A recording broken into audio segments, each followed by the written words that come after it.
Hey y'all, it's Lindsay. I'm here today to offer some yoga for runners. So, if you are a runner, you probably have tight hips and tight hamstrings, and today we're going to address that. So, um, join me for a few poses that will really open up the hips. And even if you don't run, you probably walk. If you walk at all in your life, stay with me. This class is also for you.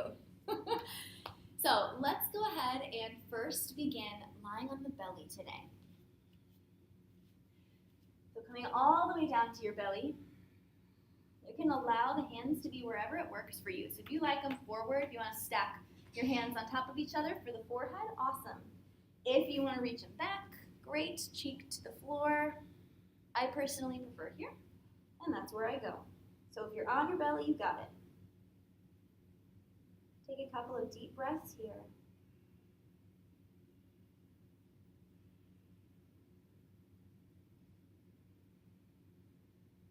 Notice the belly expanding, not just downward, but because the earth is there. As you inhale, you'll feel your breath pressing the ribs outward as well, even upward toward the ceiling. And then the exhales allow you to fall back down to the earth.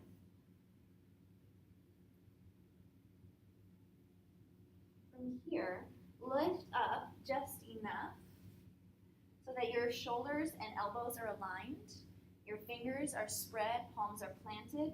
You're going to lift, dig the elbows into the mat to press yourself up, squeeze the shoulder blades back, and look forward. This is Sphinx pose.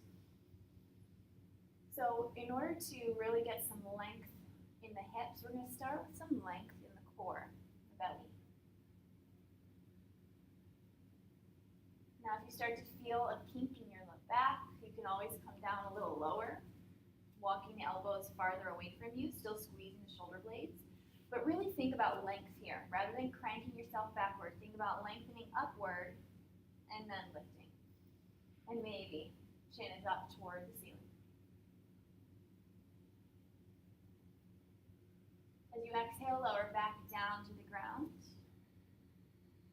Plant the hands underneath your shoulders, tuck your toes, first pressing up to hands and knees, and then tucking the toes and lifting your hips, downward facing dog. Go ahead, and as you exhale, let the hips fall toward the right. The heels can turn with you. Inhale, back through center. Exhale, hips fall toward the left. Inhale, back through center. Finding your breath here. If you want to do that one more time, go ahead. It feels nice and good, I know. We're going to inhale and lift the right leg back behind us, pressing through the heel, lifting the right heel and pushing it toward the back of the room. Chin is tucked. As you exhale, bend the right knee, foot comes to glute, and then open the hip so that you angle the knee toward the ceiling. So already you might be here going, oh, holy Moses, I feel stretch. Great, you feel stretch there. The goal is that you're thinking about opening the knee toward the sky. You're going to feel a nice stretch on the inside of your left leg too. Gaze is gently under your right arm. Think about somebody pulling your knee upward rather than cranking yourself backward, lengthening from the crown of your head through your right knee. And exhale, bring the right foot back down, downward dog. We're going to do that on the left side. Inhale, left leg lifts. Pressing back, letting the chest melt toward the right leg. Fingers are spread wide here, digging the palms into the mat. Exhale, foot to the glute. Open the hip. Knee points toward the ceiling. And again, I'm not just letting my weight dump into my back. I'm extending through the right knee. Nice deep breaths, letting the head hang. Exhale, set the left foot down, downward dog. So if downward dog is not a pose that feels restful for you, it should be mildly restful, a little bit of work. You can always come to hands and knees. This is always an option. Just keep the tailbone tucked so that you're mindful of your core and keeping it engaged, not just letting yourself sink, okay? So if you're in downward dog or hands and knees, you'll inhale and extend the right leg back again. This time, exhale, look to your hands, and plant right foot next to right thumb. Now, All of you runners are like, okay, I can do this. I'm tight, but I can do this. We're gonna breathe here for a minute. So if, again, you are like screaming obscenities in your head or maybe out loud at your computer or smart device, breathe. Bring both hands to the inside of your right foot. Now you can stay up on the hands. If even the hands is too far, grab a block or books or something that'll elevate you and it'll bring you up higher. But what I don't want you to do is try to go too low and you're lifting your hips away from the earth because it's too deep. You want to be able to sink the hips downward, scoop the tailbone under, and press forward and down. So we're breathing nice and deep here. If you really like this and you're feeling open, you can come down to the forearms. So we're taking the torso through the hips. That's what we're doing here. We're opening the hips that way. Again, exhales, really focus on releasing. You're not trying to lift up and away. We're sinking down. Be as high on the hands as you need to make that happen. A couple more breaths.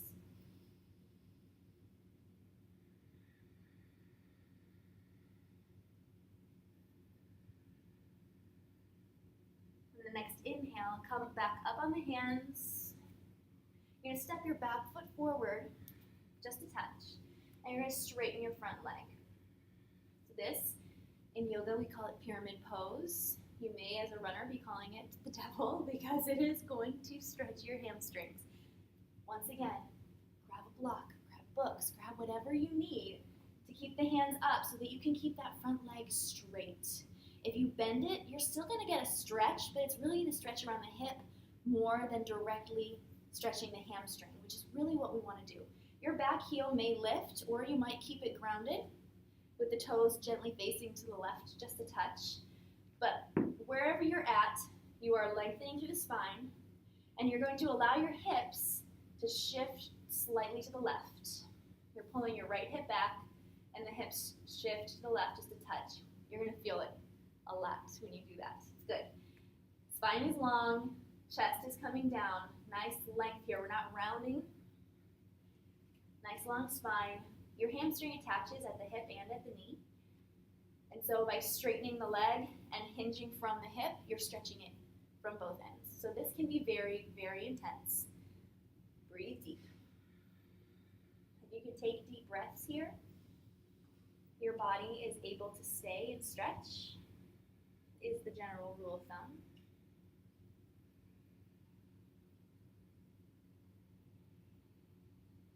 On your next exhale, bend the right knee once again. Keep your left hand down, maybe on a block or straight down on the ground. Inhale, right arm to sky. Twisting lunge. Your back heel is lifted. The gaze is over toward your right fingertips. If your neck hurts to do that, look down toward the left fingertips or the right foot.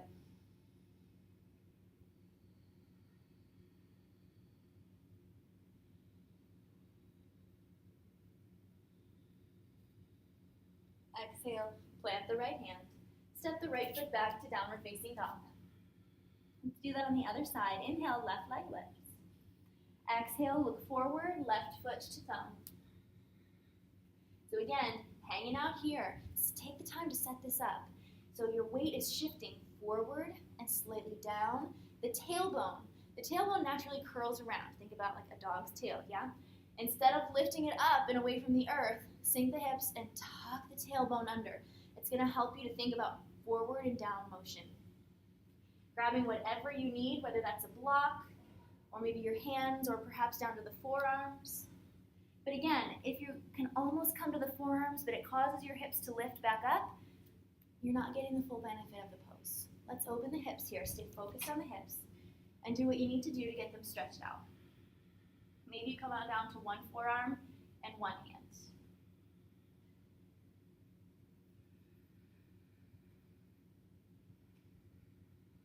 If you find that your breath is catching and you cannot take a deep breath, that is possibly a sign that this is a little too intense for you and you need to come out of it just a touch.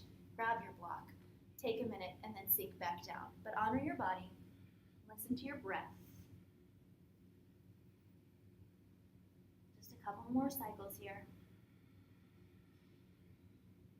You find that the front of your right leg is tightening up. Imagine squeezing your right glute and pressing your right heel away from you. By tightening the back of your right leg, it'll help the front of your right leg to relax. It also helps if you stop freaking out in your mind and wishing for this to be over. Inhale, come back up on the hands. I just think I'm super funny. And as you exhale, step the right foot forward a little bit, straightening the left leg, finding pyramid pose. So check your feet. Instead of being in line with each other, they should actually be in line with your hip sockets.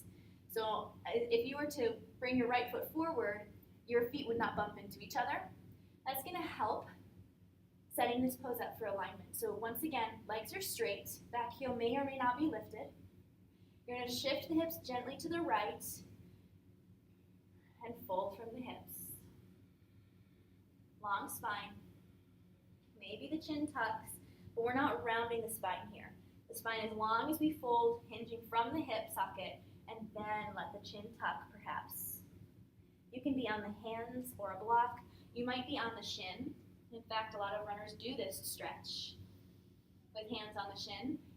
Just be in a place where you're not squeezing the back of your left leg to stay lifted, because it's going to be a lot harder to stretch your muscle if it's tight.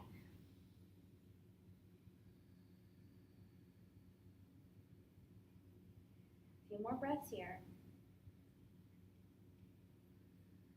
Remembering that a deep, controlled breath is a sign that your body can physically stay here.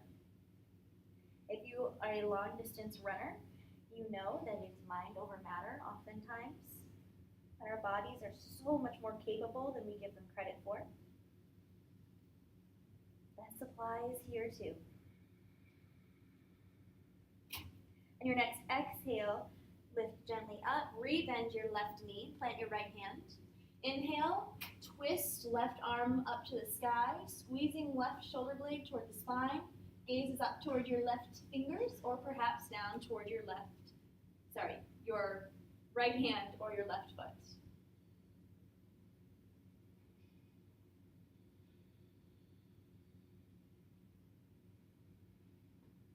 This is a sneaky way for me to get in some more hip opening for you when you're really thinking like, oh, I'm twisting. Yeah, but you're also opening your hips.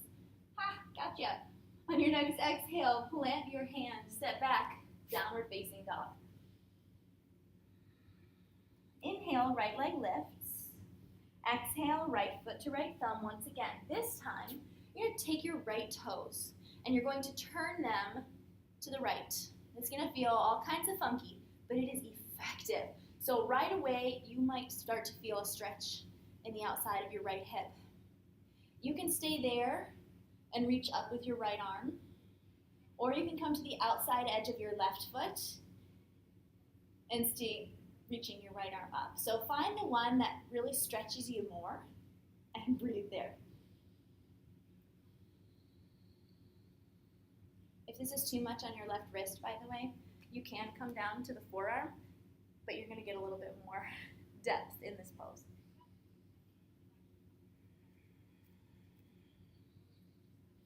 One more inhale. Exhale, plant your right hand. Step back, downward facing dog.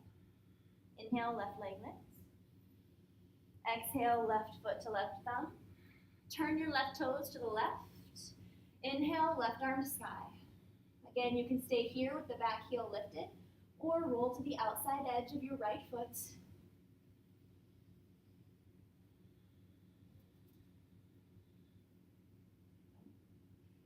Nice deep breaths. Perhaps choosing to come down to your right forearm if your wrist is bothering you.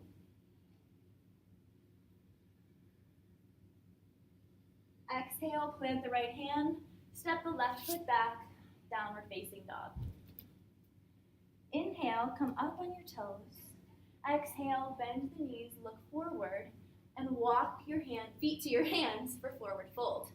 So here, I just want to give you a couple of tips for a forward fold, because this is kind of the obvious, like when you're done with running, whoosh, you fold forward, right? And you just want to hang out here, not doing any more work with the legs. So an effective forward fold.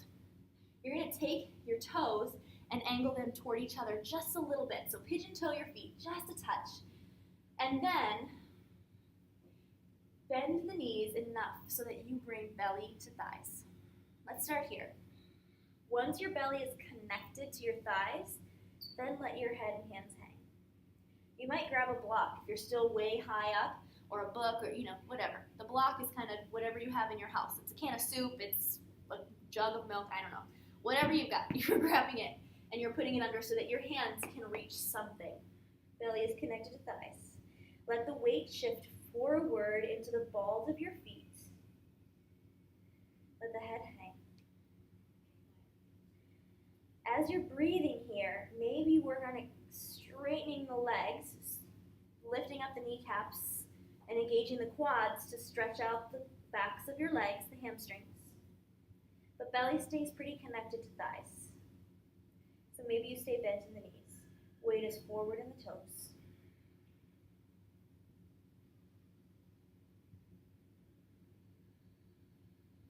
If you want a little extra love for your neck, interlace your fingers. Let them come to the back of your head and hang out here, letting the weight of your hands gently pulling on your head to lengthen the spine. Maybe swaying side to side. If that doesn't feel good, you can always relax the hands back down.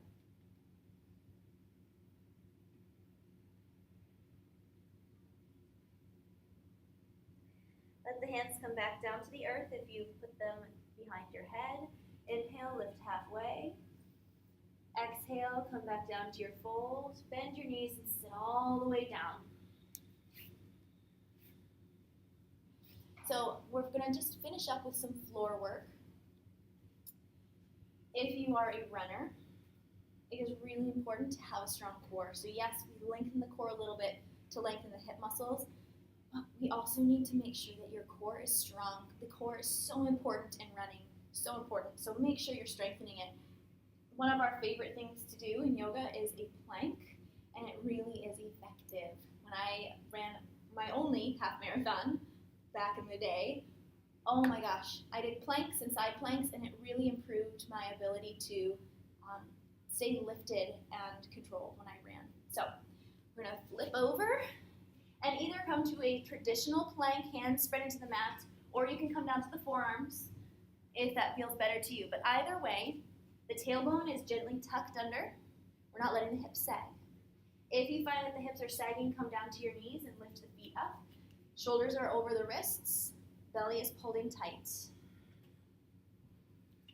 Pressing the earth away from you rather than letting the shoulders sink in. Gaze is slightly forward and down.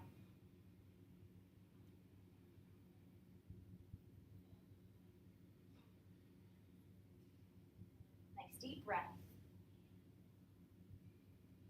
If you run long distance, you know that when you lose your breath, you've got a stitch in your side and it's done. It's over. You've got to take like a 5-minute break, or you're squeezing the heck out of your side to help the stitch go away.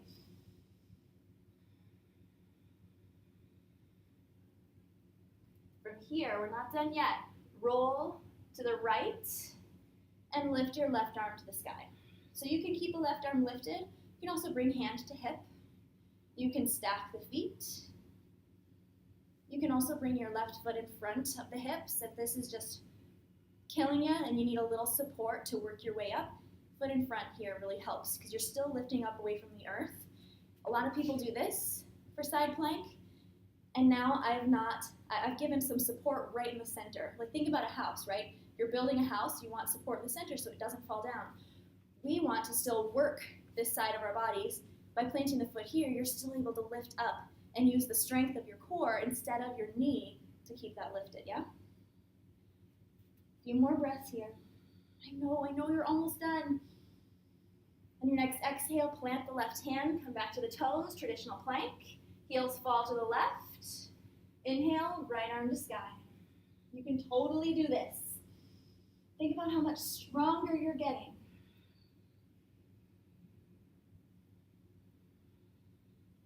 Lifting the hips away from the earth. If you're a yogi and you love to find maybe tree pose in your side plank, plant the foot on the calf muscle or maybe up against the thigh. Again, right foot can plant in front of the hips too. re-engaging the left side body.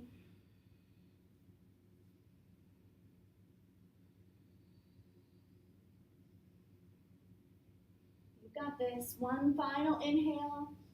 Exhale, plant the hands. Full round of breath and plank. You've got this. Okay, one more. Two more full rounds of breath. Here we go. Inhale. Exhale. Come down to the knees. And sit. So that is one part that I would like to offer for you if you are a runner or an avid walker or actually an avid sitter. Everybody can benefit from that kind of a flow. So thank you for being here. Enjoy your next run. Find some of these poses following the run and keep your breath steady. Until next time.